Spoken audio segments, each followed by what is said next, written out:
Nah, saudara-saudara yang terkasih di dalam Tuhan Yesus Kristus, firman Tuhan yang barusan kita bacakan tadi adalah perkataan Tuhan Yesus langsung kepada murid-muridnya sebelum dia terangkat ke sorga. Dan Tuhan Yesus menjanjikan Roh Kudus akan dia turunkan kepada para murid di Yerusalem. Dan di sini Tuhan Yesus mengatakan di ayatnya yang ke-8, tetapi kamu akan menerima kuasa kalau Roh Kudus turun ke atas kamu. Ketika Roh Kudus nantinya turun ke atas mereka, dikatakan di sini mereka akan mendapatkan kuasa dan mereka diperintahkan untuk pergi memberitakan Injil. Mereka harus menjadi saksi Kristus. Di sini dikatakan kamu akan menjadi saksiku. Ya, kita semua orang Kristen ketika kita percaya kepada Tuhan Yesus Kristus dan diselamatkan, maka kita punya kewajiban atau keharusan untuk pergi menjadi saksi bagi Tuhan Yesus Kristus. Artinya apa? Kita harus menceritakan siapakah Tuhan Yesus itu. Mengapa kita harus mengikut Tuhan Yesus? Kita harus pergi membagikannya kepada banyak orang, terutama kepada orang-orang yang belum percaya kepada Tuhan Yesus Kristus. Dan di sini Tuhan Yesus mengatakan mereka akan memulai menjadi saksi Kristus, yaitu dimulai dari Yerusalem, ya, adalah ibu kota Israel, dan waktu itu mereka berada di Yerusalem. Lalu di situ dikatakan setelah itu di seluruh Yudea, lebih luas lagi. Lalu dikatakan dan Samaria, lebih jauh lagi. Lalu dikatakan lagi sampai ke ujung bumi. Jadi sistemnya mulai dari tempat kita, lalu kita ke lingkungan kita, lalu ke lingkungan lebih besar, dan dikatakan di sini sampai ke ujung bumi. Nah, jadi kita orang Kristen harus pergi memberitakan Injil. Supaya apa? Supaya orang-orang yang dimana hidup di dalam dosa, yang akan dihukum karena dosa, ketika mendengar tentang Tuhan Yesus dan percaya kepada Tuhan Yesus, mereka diselamatkan, maka mereka mendapatkan pengampunan dan hidup yang kekal. Nah, pada sore hari ini kita akan melihat salah satu contoh atau teladan bagi kita di dalam memberitakan Injil. Ada seorang hamba Tuhan di masa yang lalu yang sangat terkenal pada saat itu karena dia begitu giat di dalam memberitakan Injil Tuhan. Tanpa lelah, tanpa merasa capek, dia terus memberitakan Injil Tuhan. Nah, siapakah yang akan kita dengarkan cerita pada sore hari ini, yaitu John Sung. Ya, ini adalah seorang penginjil dari Tiongkok dan dia hidup pada tahun 1901 sampai 1944, yaitu abad ke-20. Dan kita akan melihat tentang bagaimana riwayat hidupnya dan juga terutama tentang pelayanannya di dalam memberitakan Injil Tuhan Yesus Kristus. Nah, kita mau melihat bagian pertama adalah bagian kanak-kanaknya. Ya, kita mau melihat masa kanak-kanaknya. Nah, John Sung lahir di sebuah desa. Nama desa tersebut adalah Hong Chek. Saya minta maaf kalau seandainya ada kesalahan ya di dalam menyebutkan nama desa ini. Nah, desa ini terletak di Provinsi Fujian atau Fujian ya. Sekali lagi minta maaf kalau ada kesalahan. Dan tempat ini berada di Tiongkok Tenggara, yaitu tepatnya kelahirannya pada tanggal 27 September 1901. Kita lihat sedikit di peta di mana kira-kira provinsi di mana dia lahir itu. Di situ kita melihat ya Fujian ya, di sini agak dekat, ini adalah Taiwan ya, ini adalah samping ya, dekat laut.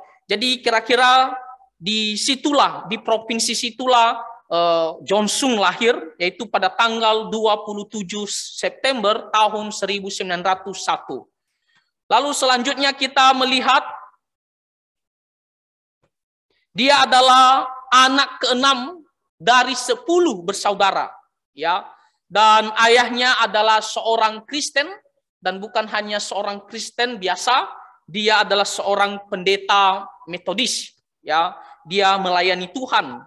Dan ketika John Sung masih dalam kandungan, ya, dia sudah diserahkan untuk menjadi milik Tuhan, bahkan juga untuk menjadi alat Tuhan. Ya, tidak mengherankan karena memang bapaknya adalah seorang hamba Tuhan, ya. Lalu kita melihat juga ketika pada tahun 1907 atau kira-kira 6 tahun umur John Sung, maka mereka pindah tempat. Kenapa pindah tempat? Karena bapaknya mendapatkan tugas sebagai wakil kepala sekolah di sebuah sekolah Alkitab Metodis, yaitu tepatnya di Hinhua, ya. Sekali lagi minta maaf ya kalau seandainya ada kesalahan di dalam menyebutkan tempat tersebut. Lalu kita melihat masa kebangunan rohaninya. Nah, John Sung itu bertobat karena kebaktian, ya, Jumat Agung, ya, pada tahun 1909, ya. Artinya dia berumur sekitar 8 tahun, tetapi ini bukan pertobatan, ya, dalam arti pertobatan sejati, karena nanti kita melihat dia masih ada banyak pergumulan, ya. Nanti kita akan melihat benar-benar dia bertobat. Dan di kebaktian Jumat Agung ini, kenapa dia bisa merasakan suatu kebangunan, ya, rohani, ya, perubahan hidup, walaupun dia sudah mendengarkan tentang Tuhan Yesus sejak dari kecil, tetapi di kebaktian Jumat Agung ini dia merasa sesuatu yang dimana bisa membangkitkan kerohaniannya. Karena pada saat itu di Jumat Agung tersebut, ya, diceritakan tentang penderitaan Tuhan Yesus Kristus, kematian Tuhan Yesus Kristus, bagaimana dia menderita demi kita, ya, bukan karena kesalahannya, tetapi karena untuk menanggung dosa-dosa kita.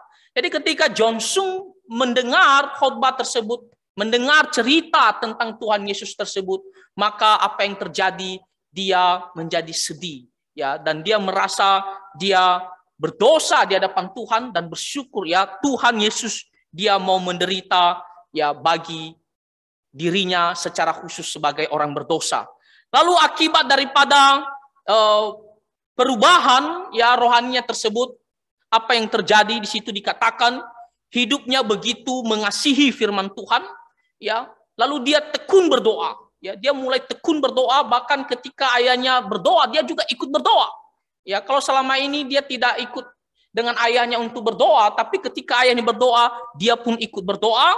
Lalu di sini dikatakan juga dia punya suatu semangat ataupun keinginan untuk berkhotbah, untuk menceritakan tentang Tuhan Yesus Kristus.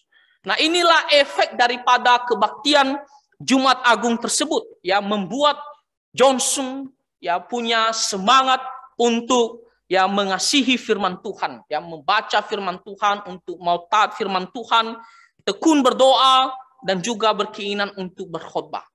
Nah, namun John Sung dia adalah seorang yang dimana kita bilang bahwa waktu kecil dia agak bandel, ya.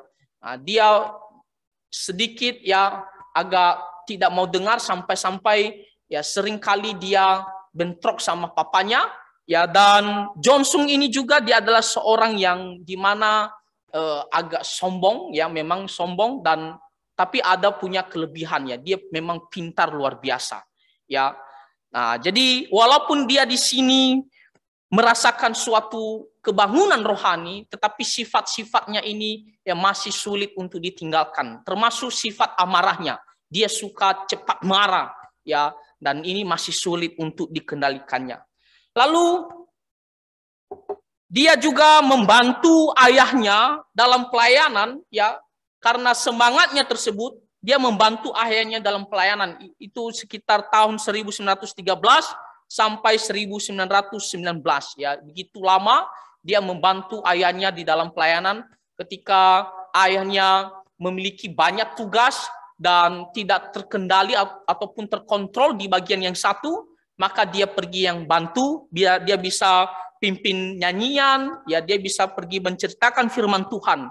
Bahkan di sini dikatakan Jonsung dia berkhotbah di lapangan, dia pergi membagikan traktat tentang Injil, dia menjual Alkitab, ya, dan memimpin nyanyian puji-pujian.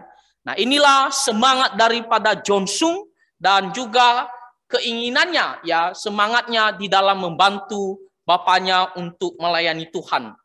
Nah, setelah itu Jonsung dia ada keinginan untuk masuk ke angkatan laut, ya. Tetapi ketika dia pada akhirnya tes untuk angkatan laut, pada akhirnya dia gagal, ya. Dia tidak jadi, dia tidak bisa masuk karena suatu penyakit di bagian kakinya. Nah, tetapi Jonsung dia tidak begitu kecewa, dia menerima dan dia kembali belajar sungguh-sungguh. Lalu apa yang terjadi? Pada tahun 1920, artinya umur Jonsung itu sekitar 19 tahun, dia meminta ayahnya agar mengizinkan dia pergi sekolah, ya, di Amerika Serikat.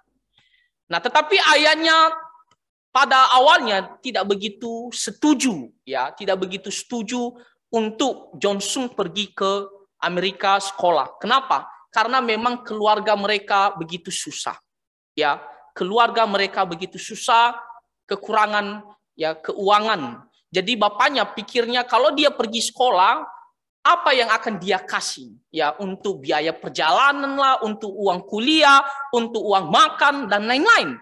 Jadi itulah alasan bapaknya tidak mengizinkan Jonsung untuk pergi. Nah, namun apa yang terjadi, saudara-saudara?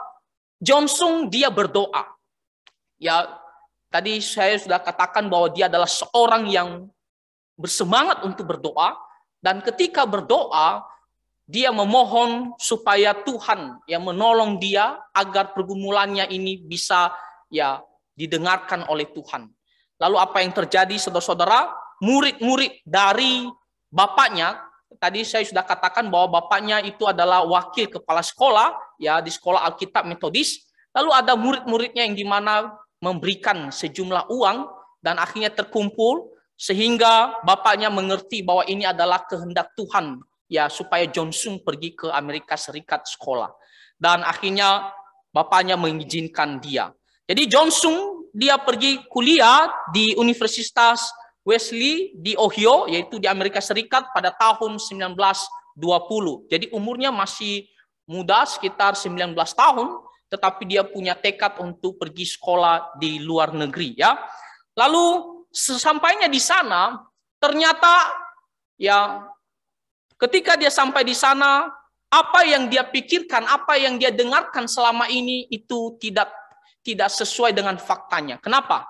Karena sebelumnya ada yang mengatakan bahwa ada beasiswa, ya, kalau sampai di Amerika Serikat di universitas ini nanti ditanggung uang makan semuanya, uang sekolah, ya, dikasih gratis, ya. Nah, tetapi apa yang terjadi? Ternyata tidak terpenuhi semuanya di sana. Ya, ada yang harus dibayar.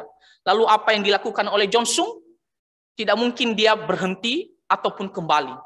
Lalu akhirnya dia memutuskan untuk bekerja, ya, di sebuah toko dan juga di hotel, ya, bagian kebersihan untuk memenuhi kebutuhannya sehari-hari. Lalu kita melihat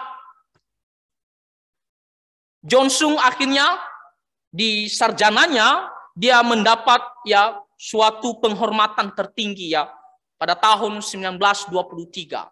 Ya, dia menyelesaikan sarjananya dan dia adalah mahasiswa yang terbaik, ya, sampai-sampai dia mendapatkan sebuah penghormatan tertinggi. Nah, tadi saya sudah katakan bahwa memang Jonsung, ya, dia punya suatu karunia, dia begitu pintar, ya, dalam belajar. Ya, dia mampu belajar. Dia bisa, padahal pada saat itu negara Tiongkok, ya, bukanlah negara yang maju seperti saat ini. Nah, tetapi Jonsung bisa masuk ke negara Amerika Serikat yang dimana di sana sudah maju dan dia bisa menjadi mahasiswa yang terbaik di sana. Itu artinya bahwa memang Jonsung ini bukanlah siswa biasa saja yang kemampuannya dalam belajar rata-rata. Dia begitu pintar sehingga dia mendapatkan suatu penghormatan ya di sekolahnya. Lalu hebatnya lagi dia bisa meraih gelar doktornya atau PhD-nya dalam waktu 1 tahun saja. Ya, jadi dia selesaikan masternya, lalu setelah itu dia lanjut ke PhD-nya dan dia selesaikan hanya membutuhkan sekitar 1 tahun saja. Nah, ini membuktikan bahwa memang dia ini bukanlah orang yang biasa saja dan dia juga bertekun ya di dalam belajar ya. Nah, jadi itulah mengenai sekolahnya. Kita lihat selanjutnya. Setelah dia selesai ya sekolah,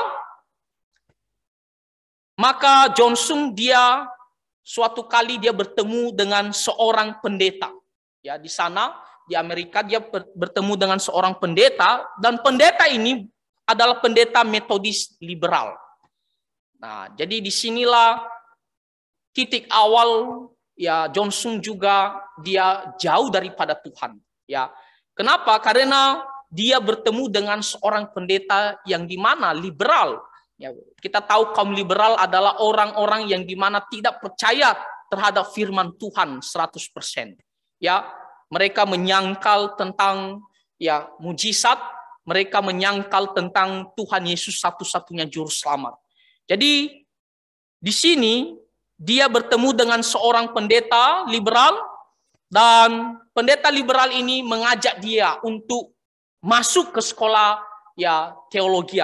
Akhirnya pada tahun 1926 dia masuk ke sekolah teologi dan di situ apa yang terjadi saudara-saudara dengan masuk ya ke sekolah liberal, teologi liberal itu membuat dia justru jauh daripada Tuhan. Kenapa? Karena di sekolah liberal mereka mengajarkan bahwa Tuhan Yesus itu dia hanya sebatas sebagai teladan yang baik. Ya, dan banyak ayat firman Tuhan mereka sangkal. Akhirnya Johnson juga dia merasa merubah pikirannya selama ini yang merasa bahwa Tuhan Yesus itu memang adalah Tuhan dan juru selamat. Tapi ketika dia masuk ke teologi ini akhirnya berubah pandangannya. Dia merasa bahwa Tuhan Yesus itu hanyalah sebagai teladan ya di dalam moral adalah sesuatu yang baik. Dan dia mulai menyangkal ya tentang ya firman-firman Tuhan. Bahkan ketika ada seseorang pendeta yang memberitakan Injil, dia mengejeknya. Ya, kenapa dia merasa itu tidak benar? Ya, bahkan di sini dikatakan bahwa dia menyanyikan kitab suci Buddha. Ya, karena dia berharap ada keselamatan di situ. Bahkan dia bermeditasi, ya, menenangkan diri. Dia berharap dia bisa menenangkan jiwanya. Jadi dia tidak lagi merasa bahwa Tuhan Yesus adalah satu-satunya Tuhan dan juru selamat. Nah, itu akibat daripada dia salah masuk sekolah. Ya, dia pergi sekolah teologi liberal. Nah, itulah akibatnya kalau para hamba Tuhan sekarang ini tidak memilih ya sekolah teologi yang benar. Ya, terutama untuk sekolah teologi yang dasar ya. Itu sangat penting karena disitulah permulaan pembentukan ya doktrinnya, pemahamannya. Kalau sudah S1-nya sudah salah, maka itu akan susah ya untuk setia terhadap firman Tuhan. Nah, itulah yang dialami oleh Johnson. Nah, tetapi saudara-saudara, pada tahun 1927 apa yang terjadi? Ternyata Johnson dia menghadiri sebuah kebaktian ya malam penginjilan. Dan di kebaktian malam penginjilan tersebut, dia mendengarkan tentang Tuhan Yesus, ya, dia menderita menggantikan kita, menebus dosa-dosa kita. Dan karena kebaktian malam penginjilan ini, dia merasakan ada suatu dorongan, ya, untuk kembali kepada Tuhan Yesus Kristus. Dia merasa bahwa ada kehadiran Tuhan Allah ketika dia mendengarkan ya firman Tuhan ini. Dan akhirnya Johnson dia merasa bahwa selama ini dia sudah salah, dia sudah sesat, dan dia mau kembali kepada Tuhan Yesus Kristus. Dia mau bertobat sungguh-sungguh, dia mau mengikut Tuhan Yesus dan melayani Tuhan Yesus Kristus. Lalu selain itu Johnson mengatakan suatu kali dia mengalami suatu pengalaman yang ajaib ya. Dan pengalaman yang ajaib itu membuat dia lebih dikuatkan, ya, hatinya lebih dikuatkan dan lebih didorong ya untuk pergi berkhotbah, untuk pergi memberitakan Injil. Jadi karena pengalaman ini membuat dia ya seolah-olah berubah, ya bukan seolah-olah tapi memang berubah ya. Selama ini dia agak jauh daripada Tuhan, tetapi karena pengalaman ini perubahannya begitu nampak sekali. Ya, di mana-mana dia mau pergi berkhotbah, dia mau pergi beritakan Injil. Sehingga apa yang terjadi, saudara-saudara, salah satu dosennya melihat dia ini tidak normal, ya. Ada sesuatu masalah terhadap diri ya Johnson. Bahkan dia mengatakan Johnson ini kayak sepertinya dia tidak waras. Ya, sudah gila. Akhirnya apa? Johnson dimasukkan ke rumah sakit jiwa. Ya. Padahal karena memang dia begitu ya dekat kepada Tuhan, dia begitu menikmati hubungannya dengan Tuhan, dia begitu semangat melayani Tuhan. Ya, tetapi karena sebelumnya hidupnya itu berbeda daripada apa yang terjadi sekarang, maka dosennya dan orang-orang teman-temannya merasa ini sudah tidak waras lagi. Ya, maka mereka putuskan untuk memasukkan dia ke rumah sakit jiwa. Ya, dan apa yang terjadi di rumah sakit jiwa? Ketika dia berada di rumah sakit jiwa sekitar 6 bulan lamanya, Johnson dia membaca Alkitab sebanyak 40 kali. Ya. Dalam waktu sekitar 6 bulan, ya kurang lebih, dia membaca Alkitab sebanyak 40 kali, dan tidak hanya membaca, dia menyelidiki, dia belajar sungguh-sungguh. Wah, kalau kita pikir-pikir selama 6 bulan itu membaca Alkitab dalam waktu singkat, dia bisa membaca Alkitab selama sebanyak 40 kali, itu sudah sungguh luar biasa. Artinya apa? Memang dia begitu menikmati ya hubungannya dengan Tuhan Allah. Ya, kenapa kita begitu susah untuk menghabiskan bacaan Alkitab? Ya, karena kita tidak menikmatinya. Ya, kita merasa cepat bosan, cepat capek, sehingga 1, 2 pasal, 3 pasal kita merasa sudah berhentilah, sudah lama ini. Ya, tapi Johnson selama di penjara, ya dalam waktu yang singkat, ya dia setiap hari baca terus dan dia pelajari terus firman Tuhan. Dan dikatakan ada 40 kali. Ya, padahal orang-orang merasa bahwa dia ya tidak waras. Ya, tetapi di rumah sakit jiwa dia sungguh-sungguh dia baca Alkitab, dia menyelidiki tentang firman Tuhan, ya sehingga dikatakan 40 kali dia membaca Alkitab, ya. Ya, jadi kita saja jauh dari Johnson ya yang selama ini kita baca Alkitab. Lalu selanjutnya ketika dia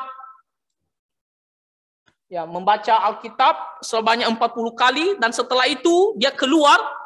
Dan dia tidak menyelesaikan lagi sekolah teologianya tersebut karena dia merasa bahwa itu sudah tidak benar. Akhirnya apa? Johnson memutuskan untuk kembali ke Tiongkok dan memberitakan Injil. Dia merasa bahwa saatnya untuk pergi melayani Tuhan.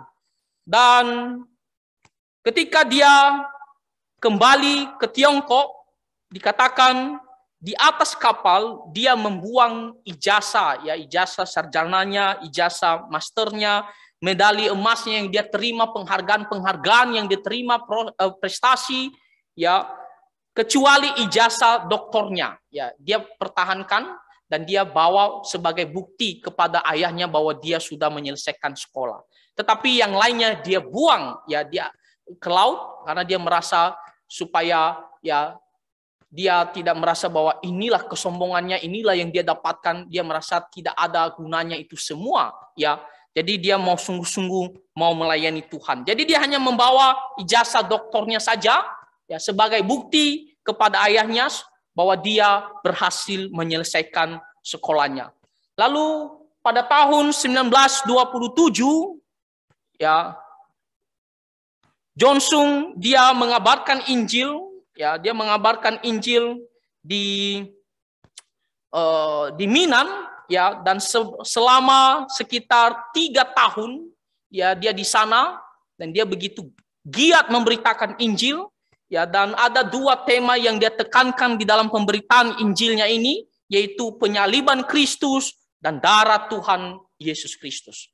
Jadi di tempat ini, di wilayah ini, dia benar-benar ya begitu semangat, begitu giat, dia terus memberitakan Injil. Dia terus menekankan tentang penyaliban Kristus dan darah Tuhan Yesus Kristus. Nah, saudara-saudara, ini juga menjadi suatu pelajaran bagi kita bagaimana dalam memberitakan Injil yang ditekankan adalah tentang darah Tuhan Yesus, ya, penyaliban Tuhan Yesus Kristus.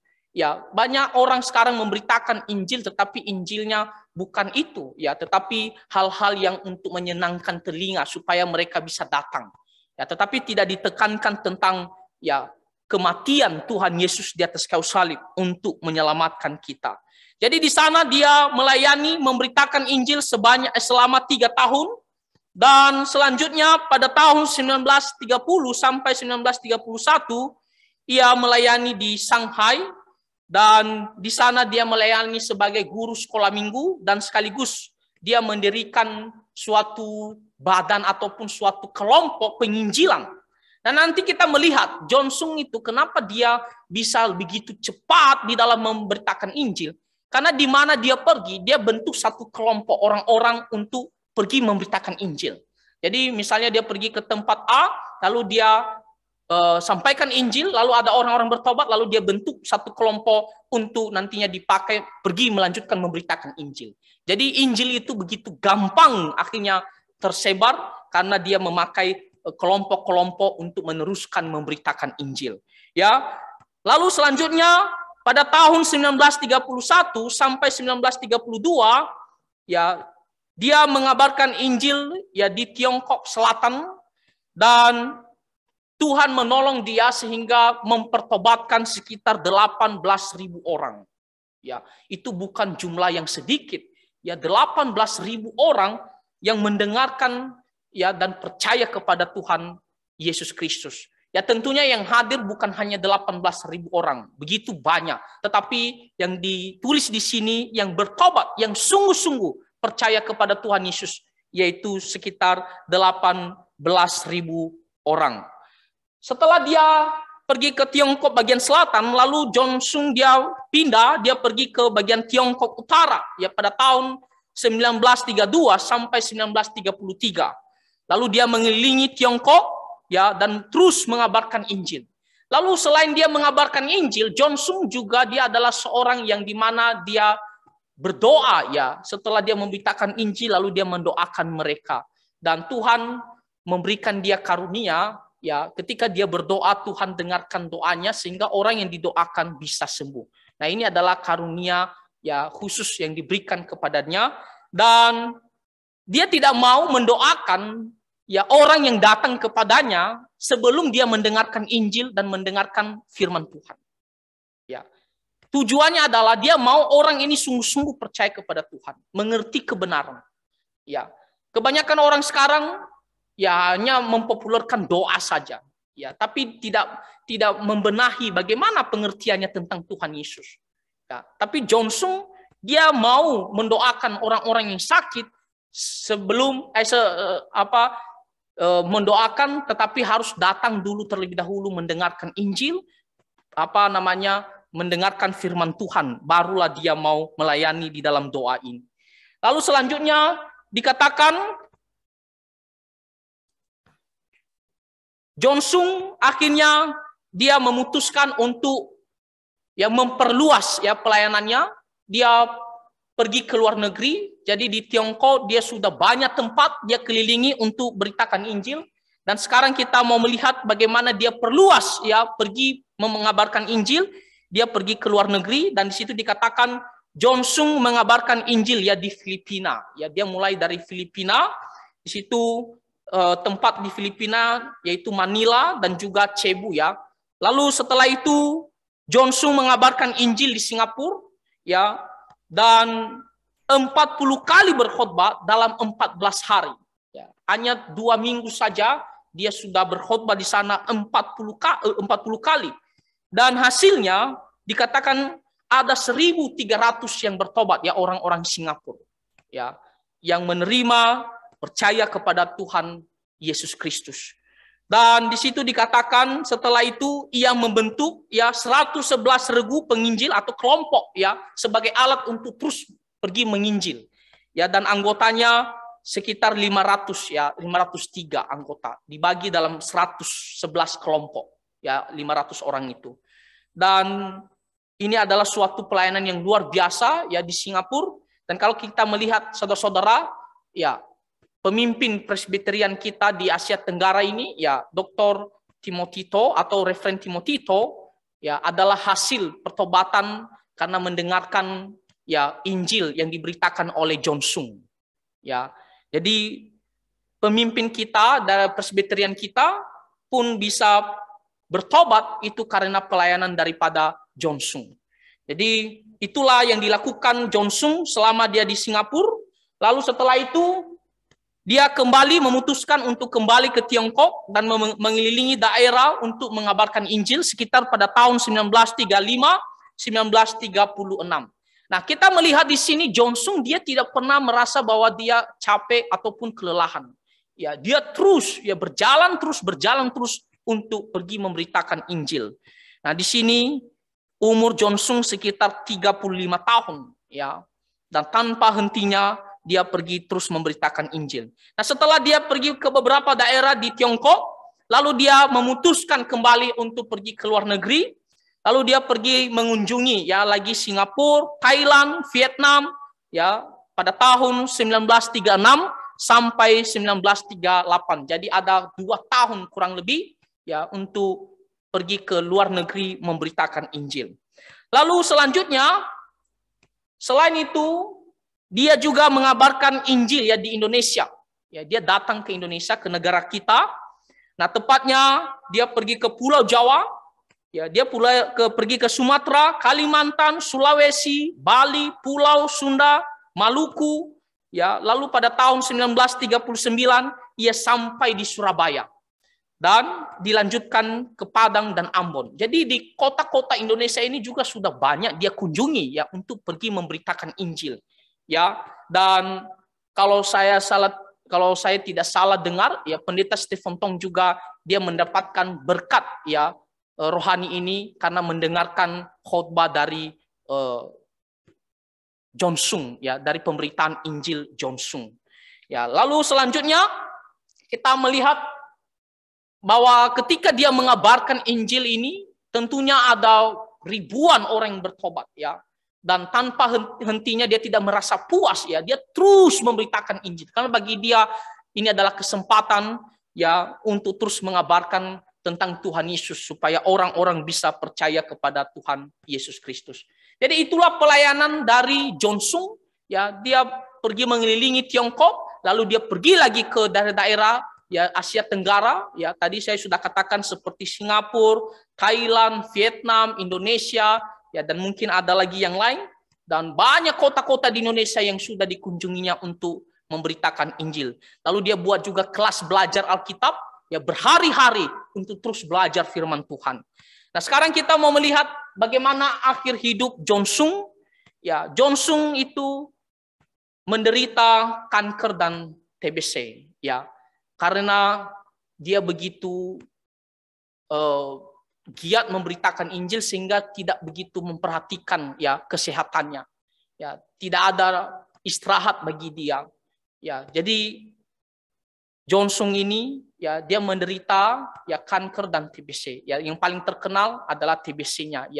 Sebelumnya sudah ada TBC, sudah diperingatkan, sudah dikasih obat, lalu dia sedikit agak sembuh langsung dia pergi memberitakan Injil. Nah, tetapi karena tak terawat kesehatannya, akhirnya penyakit ini membuat John Sung sakit keras dan meninggal.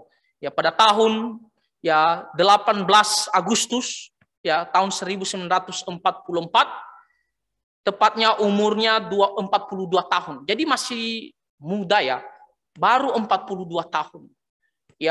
Namun walaupun umurnya masih muda, dia sudah menggunakan umur yang begitu singkat ini berbuah begitu banyak. Dibandingkan umur panjang tetapi buahnya sedikit. Ya, Johnson hanya 42 tapi dia sudah menghasilkan ya banyak sekali buah ya di dalam pengabaran Injilnya. Banyak orang yang bertobat. Ya, jadi dia meninggal pada tahun 18 Agustus 1944 dan dikuburkan ya pada tanggal 22 Agustus. Jadi ada sekitar 4 hari ya barulah dia dikuburkan ya tahun 1944 ya di Tiongkok. Jadi umur Johnson 42 tahun saja. Namun dia begitu semangat di dalam memberitakan Injil Tuhan. Nah, kita melihat sedikit mengenai keluarganya. Nah, Johnson dia menikah dengan seseorang perempuan yang telah dijodohkan ya dengan dia sejak dari kecil. Dan lucunya adalah perempuan ini dia tidak pernah kenal. Ya, dia tidak pernah tahu siapa perempuan ini. Ya, sampai waktunya dia menikah. Dan sebenarnya Johnson dia tidak punya keinginan ya untuk menikah. Ya, tapi karena memang ada suatu ikatan sudah dijodohkan, maka dia mengalah. Ya, dia menerima perjodohan tersebut dan dia menikah. Nah, nama istrinya sejauh ini saya belum dapatkan ya nama istrinya, dan hasil pernikahan mereka dikaruniakan 5 anak, 3 anak perempuan dan 2 anak laki-laki. Namun 2 anak laki-laki ini meninggal semua. Ya, satu semasih bayi, lalu yang terakhir yang kedua itu akhir-akhir hidup Johnson ya, sebelum dia meninggal dia mendengar bahwa anaknya satu-satunya laki-laki telah meninggal. Jadi 2 anaknya laki-laki ini meninggal semua.